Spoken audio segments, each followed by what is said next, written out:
Okay. Good morning, students.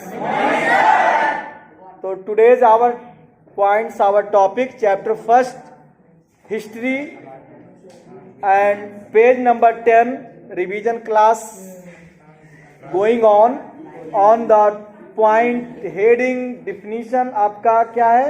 France become a constitutional monarchy. तो इसके before previous video में, previous class में आपको एक्सप्लेन किया जा चुका है कि कैसे थर्ड स्टेट और मिडिल क्लास जो एजुकेटेड एक नया क्लास इमर्ज होके आया उसी थर्ड स्टेट से, जो एजुकेटेड लोग थे, बिजनेसमैन, रिचेस्ट पर्सन, लॉयर। तो चूंकि थर्ड स्टेट जब जनरल असेंबली की मीटिंग बुलाई गई थी तो थर्ड स्टेट ने पीजेंट और लैंडलेस वर्कर या वीमेंस को तो वैसे नहीं एंट्री था उसमें जाने का, तो इन लोगों ने अपने इन लोगों को भेजा था। किसको? एजुकेटेड लोग को। और ये लोग बाइकआउट किए। जब वन वोट की बात आई तो ये हुआ कि नहीं, जितने पर्सन है उतने पर्सन के वोट होने चाहिए। और फिर वर्सलीज के टेनिस कोर्ट में इन लोगों ने वहां पे तब तक डटे रहे जब तक ये ड्राफ्टिंग ना बना लिया, और फिर फोर्स किया। सारी स्टोरी आप लोगों ने इसमें पढ़ा, रिवाइज की, अच्छे समझ में आया होगा। और उसके बेस पे क्वेश्चन आप निकालिए, छोटे छोटे क्वेश्चन खुद बना के फेयर में ही करिए। समझ में आ रहा ना? कर लिया कोई बात नहीं है, कंप्लीट हो गया कोई बात नहीं है, रख दिया उससे नहीं मतलब है। अगर आप पुनः पढ़ रहे हैं, पुनः रिवीजन कर रहे हैं, तो फिर क्वेश्चन आप ले करके बनाना शुरू कर दीजिए और करना शुरू कीजिए। ओके, ठीक है, आगे आइए। The National Assembly completed the drafts of Constitution in 1791। कब कंप्लीट किया था? किस ईयर की बात थी? रिवॉल्यूशन 1789, मीन्स 2 ईयर लगभग लग गया। तो हमारा कॉन्स्टिट्यूशन कितने बना था? How many times taken?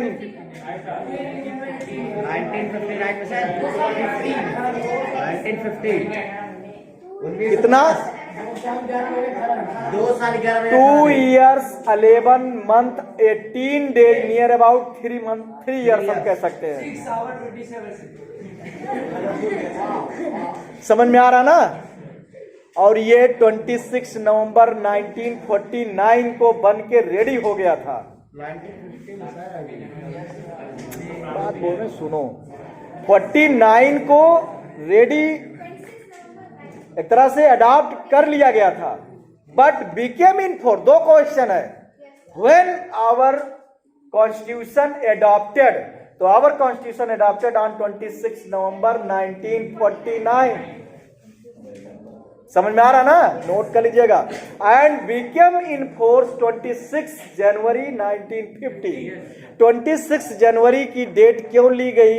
Because of 26 January at the on the 1930 में Robbie bank, river bank, Ravi नदी के तट पे लाहौर सेशन जब कांग्रेस का हुआ था तो वहां पे कंप्लीट स्वराज की डिमांड की गई थी।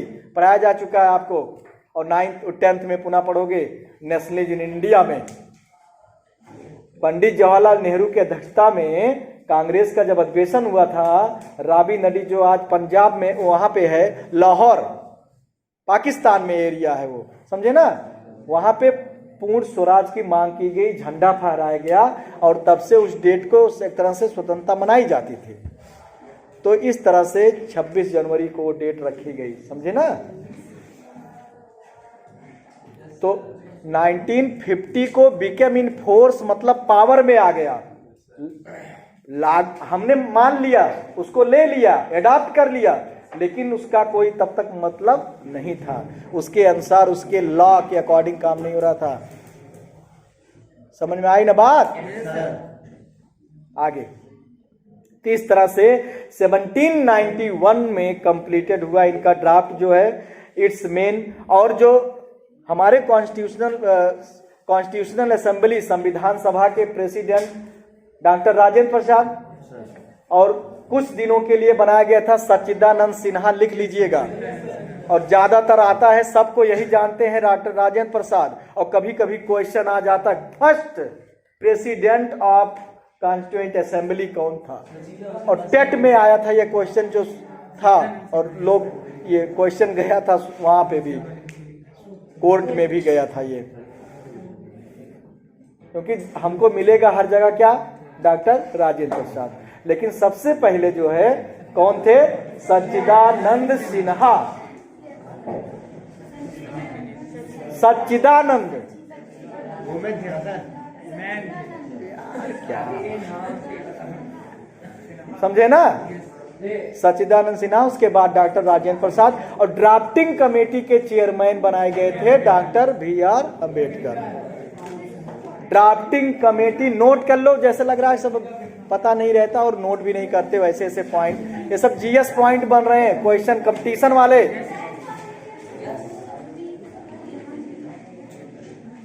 क्लास 8 पढ़ाया गया है।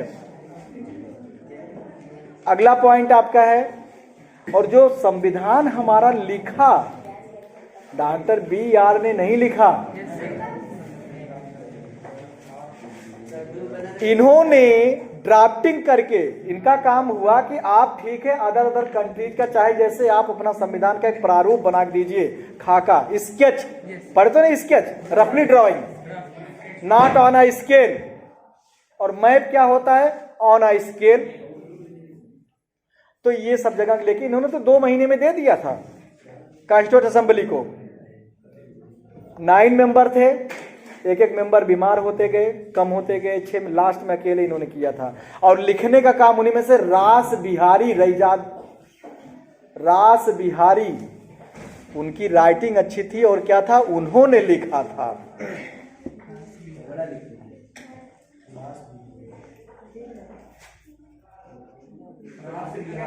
रईजादा नाम है, बहुत क्लियर नहीं हो पा रहा हूं, लेकिन लिख लीजिए रास बिहारी, और आप भी सर्च करिएगा सही यही है कि कुछ और था।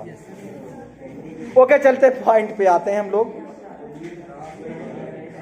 इट्स मेन, ध्यान दीजिए, object was to limit the power of the monarch. क्या था इसका मेन उद्देश्य, कि मोनार्क के पावर को सीमित करना, कम करना।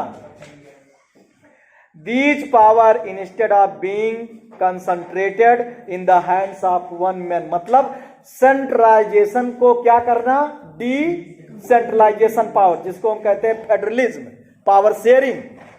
क्लास 10th में पढ़ेंगे आप, सिविक्स में चैप्टर 1 और 2। तो पावर को शेयर करना, अपने और यूनिट में बांटना, तो मोनार्क के ही पावर में ना हो, कंसंट्रेट ना हो, इसको और लोगों कॉन्स्टिट्यूएंट असेंबली में वो पावर आए। The legislature, executive and judiciary, 3 organ है हमारी गवर्नमेंट के ना। लेजिस्लेटर मीन लॉ, कानून मेकिंग बॉडी, एग्जीक्यूटिव कानून कार्यपालिका जो बोलते हैं हम, और तीसरा जुडिशरी, या उसको फॉलो जो नहीं करता है, मतलब पनिशमेंट, गिल्टी पनिशमेंट देना, वो पनिशमेंट रिवार्ड के रूप में भी हो सकता है, और हाँ नंदी बली दोनों तरफ, अगर सही है तो उसको क्या होगा, छूट जाएगा, बाइज्जत बरी, और नहीं तो गिल्टी पाया गया, अपराधी पाया गया, तो इकोनॉमिक एंड दोनों तरह से दंड होता है, आर्थिक रूप से और शारीरिक रूप से। हार्ड पनिशमेंट कभी मिलता नहीं, चक्की पीसना। यस, ध्यान दीजिए आगे। तो हमारी भी गवर्नमेंट के 2 तरह से शेयर किया गया है, एक है वर्टिकल पावर शेयरिंग और एक है हॉरिजॉन्टल पावर शेयरिंग। ये वर्टिकल है और ये हॉरिजॉन्टल में आप नोट कर लेंगे, लेजिस्लेटिव, एग्जीक्यूटिव एंड जुडिशरी, ये हॉरिजॉन्टल है, पैरेलल चलती गवर्नमेंट के। और वर्टिकल में लिखेंगे यूनियन गवर्नमेंट, स्टेट गवर्नमेंट, और बाद में लोकल गवर्नमेंट भी बनी, स्थानीय स्वशासन, रूरल एंड अर्बन। कोई नया नहीं पढ़ना, पढ़ चुके ये तक सब। यूनियन सेंट्रल एक ही है, स्टेट गवर्नमेंट और फिर लोकल इलेक्शन होने वाला है। लोकल में 2 आते हैं, एक रूरल और एक अर्बन नगर पालिका। चलिए आगे। This made France a constitutional monarchy, इसने फ्रांस को कॉन्स्टिट्यूशनल मोनार्की बना दिया। आगे है एग्जाम्पल 7, यहां दिया गया, देखिए बुक में खुद लिखा गया, हॉरिजॉन्टल वर्टिकल सब आपको दिख रहे हैं सब। This made France new political system word. अगला पॉइंट है आपका, पैराग्राफ नीचे आ जाइएगा। अब इसमें देखिए एक्टिव सिटीजन, पैसिव सिटीजन, बीमेन। What is active and passive citizen? देखिए ठीक, active citizens entitled to vote, yes, vote देने का अधिकार किसको था? जो मिनिमम 3 डेज के बेग के बराबर टैक्स पेड करते थे। हाँ नहीं कहने से, बताने से काम होगा, आंसर बताइए मुझको। हाँ, और पैसिव मतलब जो टैक्स, मतलब जिनके पास अपना रिसोर्स नहीं था और प्लस वीमेन भी आती थी, महिलाओं को भी वोट देने का अधिकार नहीं था। अब बताइए, इसमें मुश्किल से 4 मिलियन लोग थे कौन? एक्टिव, बाकी अदर जितनी संख्या थी वो सब पैसिव। तो यहाँ दिया गया है passive about 3 million, womens and children and youth below 25 age से। अब नेक्स्ट पॉइंट पे आते हैं हम लोग। द कॉन्स्टिट्यूशन ऑफ 1791 वेस्टेड का मतलब गिव,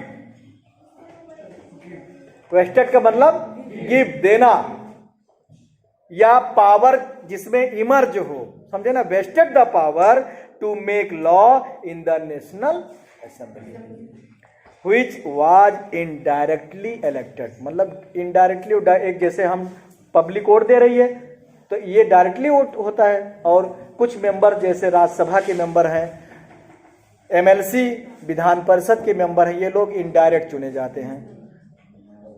तो चुने हुए लोग, तो डेलीगेट, जैसे पब्लिक ने अपने डेलीगेट बना दिए, वो डेलीगेट उसमें वोट देते थे। इस तरह से indirectly elected, that citizens voted by a group of the electors who in turn choose the assembly. जैसे इतने लोगों ने अपना एक मेंबर चुन दिया, ऐसे ऐसे लोग मेंबर आए, और वो लोग जब अपना national assembly. Only man above 25, हाँ, not all citizens however power right to vote, सभी को वोट देने का अधिकार नहीं था। Only man above 25 years age who paid taxes equal at least 3 days. सारी बातें अंडरलाइन कर लीजिएगा, अंडरलाइन मैंने करवाया भी था। डेज, लेबर्स वेक या labourers wake were given the status of active citizens. सब लोग नहीं थे, कुछ लोग जो अपने 3 दिनों के मजदूरी के बराबर और मतलब टैक्स पेड करते थे। The remaining men and all womens were classed as passive citizens. अब जो लोग बच जाते थे और महिलाएं सब passive, to qualify as an electors and then as a member of the assembly a man had to belong to the highest bracket of taxpayer। Bracket का मतलब category, means tax payer category में जो आता था, tax करदाता। Tax payer मतलब करदाता। हमारे देश में भी सभी लोग टैक्स थोड़ो भरते हैं, जिनकी इनकम 5 लाख या उससे अब मानी गई है वही तो टैक्स सीमा बनाई जाती है हर बार, कितने से इतना तक। आगे जीएसटी कहा जाता है, जीएसटी तो है, वो तो सब अलग अलग टैक्स है ना, अलग चीजें हैं। टैक्स मतलब जो आप सरकार को रिटर्न भरा जाता है, रिटर्न फाइल भरी जाती है, जो इनकम टैक्स आप देते हैं, और सब इनकम टैक्स की बात कर रहा हूं। द कॉन्स्टिट्यूशन बिगन विद, जैसे जो गवर्नमेंट ऑफिशियल हैं, गवर्नमेंट कर्मचारी हैं, वो टैक्स पे करते हैं, आयकर रिटर्न भरते हैं। Began with the declaration of the right of man and citizens. Right of man मतलब लोगों के अधिकार, नागरिकों के अधिकारों से हुआ। Right such as, right such as right to speech, right to life, freedom of speech, freedom of opinion, equality before law were established as natural and inalienable rights, that is they belong to each human being by birth and could not be taken away। मतलब इस constitution के through लोगों को rights मिला, right to speech, अपनी बात कहने का, राइट टू मेक एसोसिएशन, संगठन बनाने का, राइट टू या फ्रीडम टू ओपिनियन, अपने विचार रखने की आजादी। ठीक, human being by birth, not by birth, जन्म सिद्ध अधिकार नहीं। It was the duty of the state to कर प्रोटेक्ट, किसकी ड्यूटी है? स्टेट मतलब एक तरह से गवर्नमेंट की, लोगों के इस राइट्स को प्रोटेक्ट करे। और हमारे यहाँ किसकी ड्यूटी है? कोर्ट। कोर्ट क्या करता है? हमारे राइट्स को प्रोटेक्ट करता है। जब हमारी राइट्स क्या होने लगती है? कन्फ्लिक्ट होने लगती है, डिनाइट होने लगती है, तब हम कहाँ अंतिम में? कोर्ट जाते हैं अपने अधिकारों के लिए। ओके, ये सब पॉइंट जरा पढ़ लीजिएगा आप लोग जो डिक्लेरेशन बॉक्स में, कभी इससे भी क्वेश्चन आता है, समझ में आ रहा ना? अब यहां पे है रीडिंग पॉलिटिकल सिंबल, इसको भी पढ़िएगा आप लोग।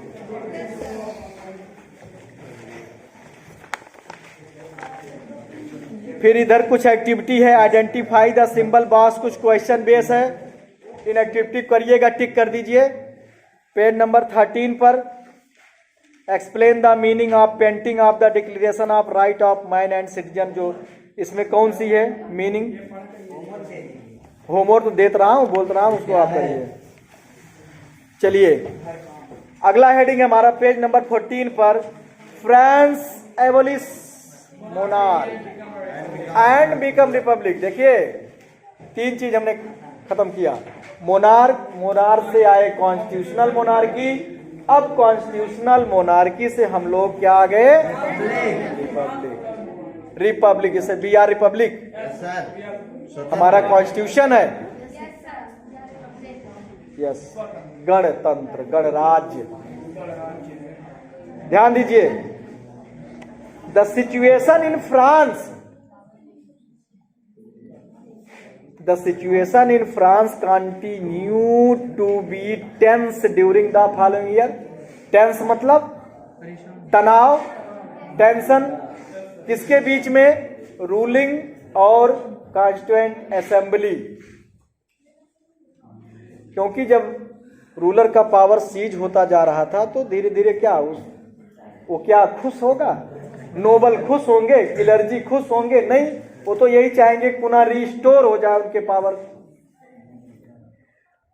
Aldous Louis 16 had sign the constitution, sign किया था मजबूरी में, but he entered into secret negotiation. ध्यान दीजिएगा, नेगोशिएशन मीन्स वार्ता, गुप्त वार्ता वो अदर कंट्रीज से कर रहा था, alliance attack with the king of Prussia, rulers of other neighboring countries too were worried by the developments in France। और पास पड़ोस के भी देश इस बात से चिंतित थे मोनार्की वहां के कि फ्रांस में इस तरह हो रहा, कल हमारे यहां भी ऐसे होगा। यूरोप में है, मैप देखिए यूरोप का, पॉलिटिकल मैप यूरोप का पढ़िए। आप लोग पढ़ोगे नहीं, 9th में है तो क्यों नहीं पढ़ते भाई? एटलस उसमें देखिए। हाँ देखो सही,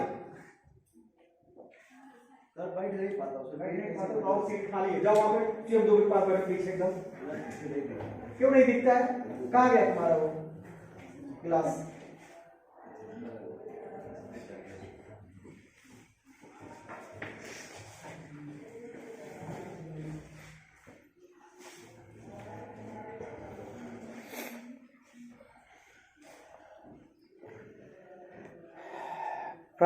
yes, France and made plans to send troops, troops मतलब सैन्य टुकड़ियां भेजने के लिए प्लान बनाना शुरू किया।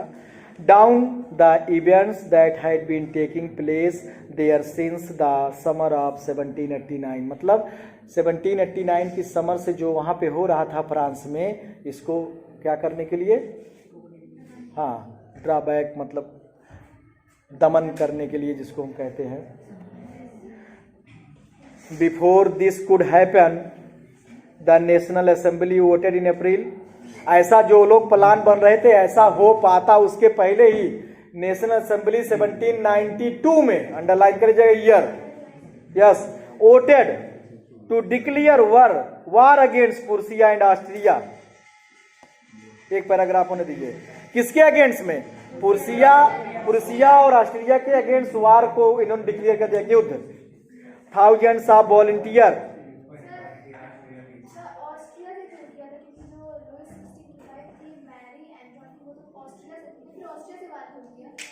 ऑस्ट्रिया से वार इसलिए किया, ऐसा नहीं थे कि उनकी क्वीन थी इस वजह से नहीं किया। बताया ना कि जो नेबरिंग कंट्रीज थे ऑस्ट्रिया, पुरुसिया, ये सब, चूंकि इससे लुइस 16 ने वार्ता करके सैन्य को करने के लिए योजना बनाई, ठीक ना, और उनका सपोर्ट इनको मिल रहा था, ठीक ना, इस वजह से पुरुसिया के खिलाफ। और वॉलंटियर्स मतलब स्वयंसेवी, throng from the provinces to join the army, ये लोग भी आर्मी को ज्वाइन कर लिए। They saw this as war of the people against king and aristocracies. किसके खिलाफ था? किंग और एरिस्टोक्रेसीज के। All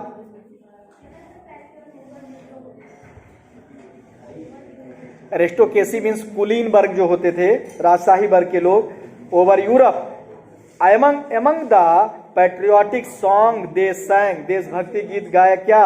मर्सिलीज, composed by the poet Rouget de Lisle, बाद में ही नेशनल एंथम बना वहां का, फ्रांस का। It was sung for the first time by the volunteers from Marseille as they marched into Paris, जब वो लोग पेरिस में मार्च पास्ट कर रहे थे। And so got its name. The Marseillaise is now the national anthem of France. आज ये national anthem France है। खत्म नहीं हुआ है, क्वेश्चन ले लीजिए,